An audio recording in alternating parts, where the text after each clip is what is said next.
devrez recevoir parfait. Vous devrez recevoir les notes parfaites. 60% seulement. Vous êtes une déception. Bonjour mes camarades, les enseignants et les juges. N'inquiétez pas, je ne m'attends pas à ce que vous soyez parfaits, comme Adèle ou Bill Gates. Nous sommes tous créés dans l'image de Dieu.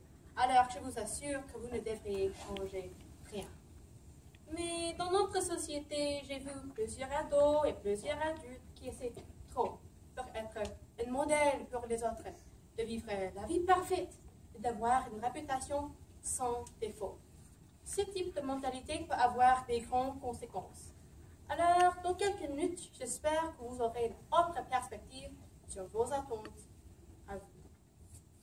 Quand je parle des mauvais aspects des attentes, quelques personnes peuvent dire « Oh, elle est folle! Sans les attentes, on n'a pas de rêves. » Ça, ce n'est pas vrai.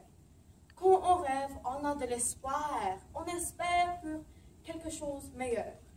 En plus, les attentes trop élevées peuvent nous faire sentir que c'est absolument nécessaire de compléter la tâche, sans penser de nos besoins et nos désirs.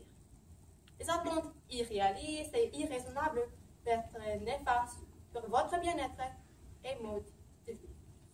Attendez. Avant que tous les enseignants deviennent fâchés, permettez-moi d'expliquer. Je sais qu'avec les attentes, on peut améliorer.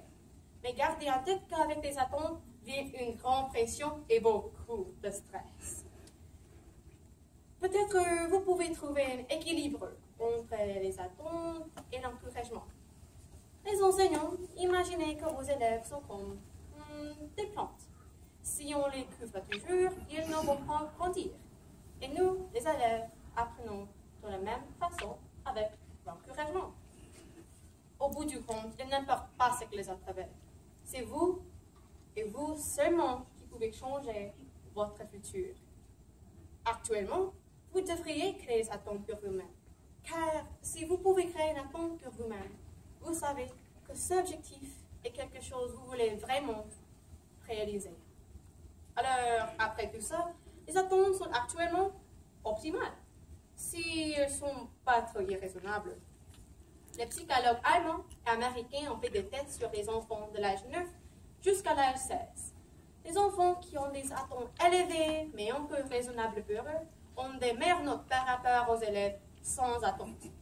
Par contre, les parents des élèves qui voient la vie de leur enfant d'être parfait et idéal ont dévasté la perspective de ces enfants.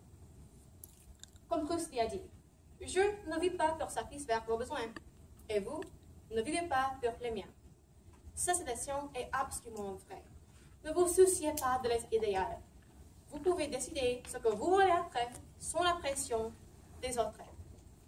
Comme Rusty, ne sentirez pas obligé d'avancer les idées du public. Créez votre propre idéal. Avec un peu de conseils de vos parents et vos amis, vous pouvez agir à améliorer notre société. En conclusion, je vais partager une observation finale.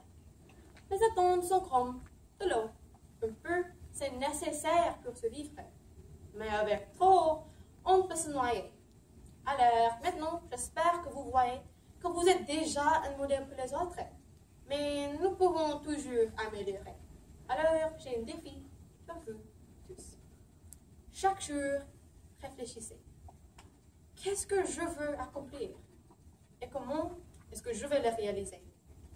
Car, qui sait, votre attente réaliste